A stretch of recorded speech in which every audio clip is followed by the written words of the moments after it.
Assalamualaikum warahmatullahi wabarakatuh. Sobat pembelajar yang berbahagia dimanapun Anda berada. Berbagai usaha meningkatkan kesejahteraan hidup manusia ternyata menyisakan berbagai masalah serius terkait lingkungan hidup ini. Pemanasan global, global warming, perubahan iklim, climate change, hilangnya habitat, kelangkaan air bersih, polusi, banjir, hingga ancaman kelaparan. Tentu saja kita perlu menyikapi hal ini dengan seksama. Kita perlu memberikan perhatian atas kesehatan lingkungan hidup itu sendiri, khususnya kesehatan kelautan dan perikanan. Sejalan dengan semangat tersebut, pada tahun 2022 ini, Indonesia terpilih menjadi presidensi G20 Forum Kerjasama Multilateral yang melibatkan 20 negara. Dalam forum tersebut, Kementerian Kelautan Perikanan turut berpartisipasi, diantaranya dalam segmen Environment and Climate Sustainability Working Group yang bahasanya tentang lingkungan, di mana kesehatan laut menjadi bagian dari dalamnya. Sebagai penutup, izinkan kami mengutip ayat suci Al-Quran surat Ar-Rum ayat 41, telah tampak kerusakan di darat dan di laut disebabkan karena perbuatan tangan manusia, supaya Allah merasakan kepada mereka sebagian dari akibat perbuatan mereka, agar mereka kembali pada jalan yang benar.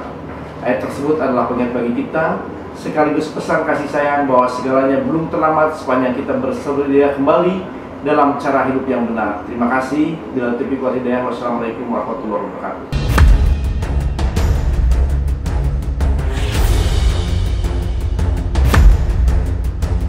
Hai sobat pembelajar dimanapun Anda berada, kita perlu memastikan bahwa generasi di masa depan masih bisa menikmati kekayaan alam laut Indonesia. Bagaimana caranya? Kita bisa memulainya dengan mencintai lingkungan hidup kelautan dan perikanan. Nah sobat pembelajar, mencintai lingkungan hidup kelautan dan perikanan dapat dilakukan dengan berbagai cara. Di antaranya, yang pertama memahami falsafah dan akar persoalan lingkungan hidup. Yang kedua, menggali kembali pengetahuan dan kearifan lokal masyarakat kelautan dan perikanan. Dan yang ketiga adalah menerapkan perilaku cinta lingkungan hidup kelautan dan perikanan. Berbicara tentang semangat mencintai lingkungan hidup kelautan dan perikanan, perlu kita awali dengan memahami bagaimana falsafah lingkungan hidup dan apa sebenarnya akar persoalan terkait lingkungan hidup. Secara sederhana, falsafah lingkungan hidup mengajarkan bahwa alam semesta merupakan satu kesatuan sistem kehidupan. Alam semesta merupakan sebuah organisme yang holistik, di mana manusia menjadi bagian tak terpisah di dalamnya. Sekarang kita mengerti bahwa merusak alam sama dengan merusak eksistensi kita sendiri sebagai manusia. Lingkungan hidup adalah sebuah sistem kehidupan. Keseluruhannya adalah relasi yang terkait satu sama lain. Berangkat dari pengertian ini, maka lingkungan alam tidak selayaknya didekati dengan dominasi dan kontrol, melainkan dengan sikap. Mari kita pikirkan sejenak. Manusia seringkali memandang bahwa alam semesta sebagai sebuah mesin raksasa yang berfungsi sebesar-besarnya untuk pemenuhan nafsu manusia. Inilah akar persoalan dari krisis dan bencana lingkungan hidup global sekarang. Cara pandang yang melahirkan sikap tak peduli, eksploitatif, dan merusak terhadap alam. Etika lingkungan hidup mengajarkan kepada kita tentang prinsip hormat pada alam. Alam memiliki hak untuk dihormati, karena manusia merupakan bagian dari kesatuan alam itu sendiri. Ketika manusia menjaga dan menghormati alam, sejatinya ia telah menjaga dan menghormati dirinya sendiri. ASN memiliki posisi strategis dalam penumbuhan budaya sadar lingkungan. ASN dapat hadir sebagai pelopor terwujudnya masyarakat ramah lingkungan. Bahkan turut mendorong berbagai kebijakan dan program nyata yang secara konsisten dilaksanakan. Mari kita jadikan lingkungan hidup sebagai bagian integral dari keseluruhan kebijakan pembangunan.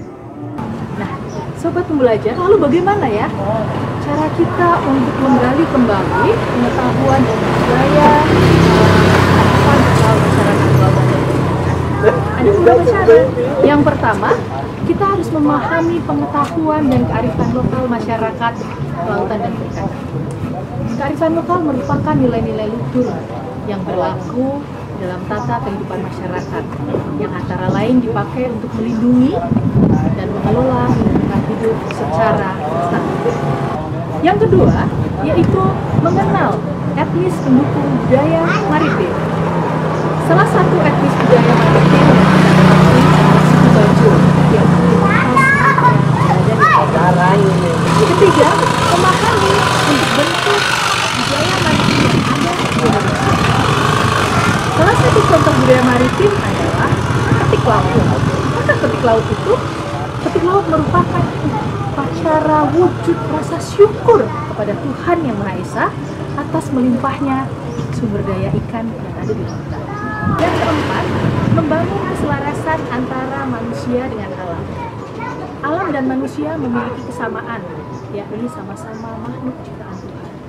Sebagai sesama makhluk, saja sudah seharusnya manusia dapat menjaga hubungan harmonis dengan alam dengan cara merawat dan menjaga lingkungan dan tidak merusak. Yang kelima atau yang terakhir adalah memahami fungsi kearifan lokal dalam pengelolaan sumber daya kelautan dan perikanan. Manusia merupakan faktor penentu dalam menentukan nasib dan masa depan sumber daya kelautan dan perikanan. Pengelolaan sumber daya kelautan dan perikanan diperlukan antara lain untuk memberikan pertimbangan sejauh mana tingkat pemanfaatan atas usaha perikanan dapat dilaksanakan. Nah, selanjutnya pertanyaannya adalah bagaimana kita menerapkan perilaku mencintai lingkungan kelautan dan perikanan. Nah, ada beberapa hal, tips-tips kecil yang bisa sobat pembelajar terapkan dalam kehidupan sehari-hari. Tentu saja yang pertama dimulai dari diri kita masing-masing. Ya, sobat pembelajar bisa melakukan hal ini. Yang pertama, kurangi emisi gas rumah kaca. Mulailah rajin menanam pohon, menggunakan produk-produk yang ramah lingkungan, melindungi serta memulihkan ekosistem laut dan pesisir. Nah, bagaimana ya tindakan konkretnya? Sobat pembelajar bisa turut serta dalam upaya rehabilitasi terumbu karang misalnya, atau turut serta dalam kegiatan menanam pohon mangrove, dan tentu saja jangan menangkap binatang-binatang ataupun tumbuhan laut yang sekiranya memang sudah ada peraturan perundang-undangannya dilarang. Nah, selanjutnya sobat pembelajar juga bisa mengurangi polusi laut. Bagaimana ya caranya? Yaitu meminimalisir sampah. Jangan buang sampah di laut. Nah, lakukan juga gerakan cinta laut, sobat pembelajar. Seperti apa sih gerakan cinta laut itu? Sobat Diklat, sobat pembelajar bisa melakukan yang pertama tentu saja kenali dulu apa sih yang ada di dalam lautan, baik hewan maupun tumbuhannya. Pada saat sobat Diklat ikut snorkeling ataupun diving, ikuti aturan yang berlaku. Jangan sekali-kali injak-injak karang ya. Dan jangan ambil biotanya, tidak perlu kasih makan binatang di laut. Biarkan mereka makan secara alami dan jangan disentuh.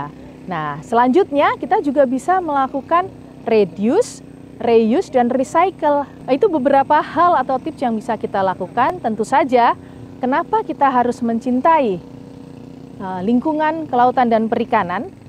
Yang terakhir adalah perikanan. Ikan ini adalah sumber energi bagi kita. Berikanlah tubuh kita makanan yang baik dengan kita menghargai ikan-ikan yang ada, sumber bahan makanan kita dengan rasa hormat. Akhir kata, dalam perspektif keutuhan, berbicara pelestarian lingkungan hidup adalah berbicara kelestarian kita sendiri sebagai umat manusia. Kesehatan laut, kesejahteraan kita bersama. Salam Fresh.